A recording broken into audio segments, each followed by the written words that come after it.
Today I'm going to be showing you my new folding bike, which I got from Amazon.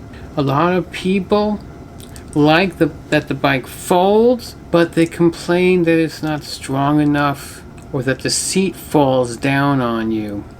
And both things may be true, but it has been working and it hasn't killed me yet. So, show you how you unfold it and put all the things into it that are supposed to go. And then I'm going to tell you about some safety things you're going to need to look into if you're going to ride this bike any distance, because you're about 5 seconds from failure if you leave it the way it is. Alright, in this section we're looking at the box. Now I'm opening the box. And we can see the bike is in there, folded in half, with the fold section pushed up against a piece of wood. To protect it from, I guess, pushing out of the box. And now I'm going to lift it up out of the box and put it on the ground. Then we're going to latch the front and back half together with the latch. And then I want you to make note that there is a pin that goes into the bottom of the hinge assembly that will not let it separate unless it's pushed up on later. As you can see here, a close-up, there is the pin. We're pulling up the handlebar post, and when you do that, you have to make sure you stick that black piece inside the hole they have for it. Just latching it without putting the black piece in will cause the handlebar to separate if you push on it too hard. Now I'm raising the handlebar up to the height I need it for, which is almost to the edge, and then clamping it down. Make sure you turn the knob on the handlebar latch till it's tight enough. We come to the seat. Alright, we're going to open the seat latch and make sure you tighten that screw down. The number one cause of accidents on these little folding 20-inch wheel bikes is the seat collapses on you and then one of your knees goes down on the ground and you get a nice skin burn. Be very careful with this. I have now put a 1¼ inch piece of PVC pipe around the seat post or the seat pole, and I left about an inch over where I made about an inch shorter than I normally like the seat at, so in case the seat pole clamp over there loosens up or opens up, or I haven't tightened it enough, I will not be thrown on the floor like I was once. So I'll have a picture of it over here, what the 1¼ inch PVC pipe I have looks like. The seat post is now going through, so that if it does collapse on me again, I'll be safe. I of course have changed the seat. The one they give you is a piece of junk. Let's do the pedals now.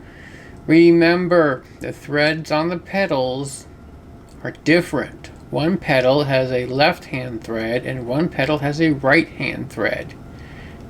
You may try to stick them in the other one's hole, but you will strip all the threads off the screw or all the threads off the hole.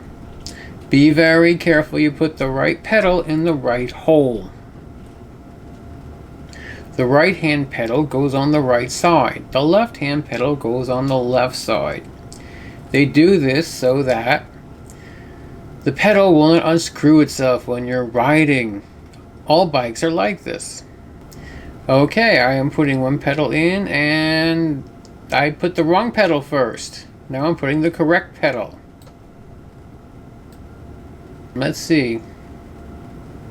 Okay, I got a pedal going in. I have the other pedal going in.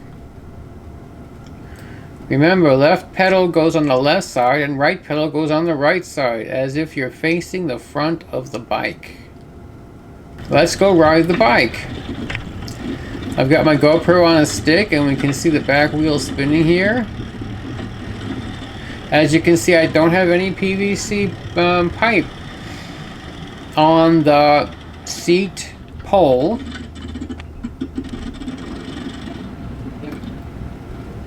Alright, here's another shot of it. I'm holding it now.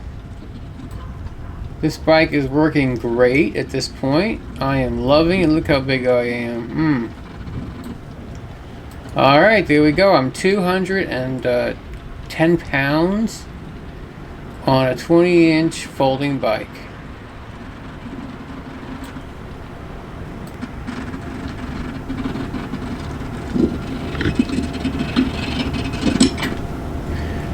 Okay, here's where we get to the point where the seat post failed on me and it just went back into the body.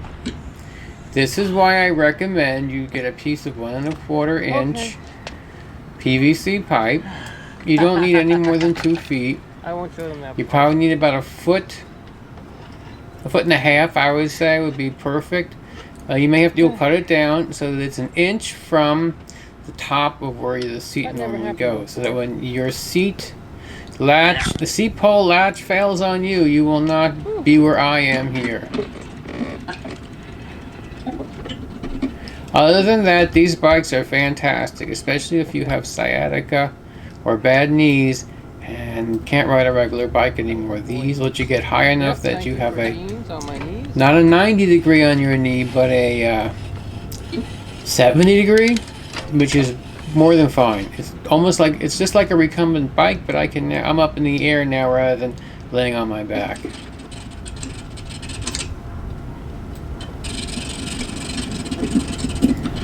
And that's my review of this product. Fantastic. It's the bike I use now all the time. I was riding a sit-up recumbent, but this is 10 times better. Alright, I hope you've enjoyed my review. If you like this video, smash that like button. And be sure to subscribe to my channel.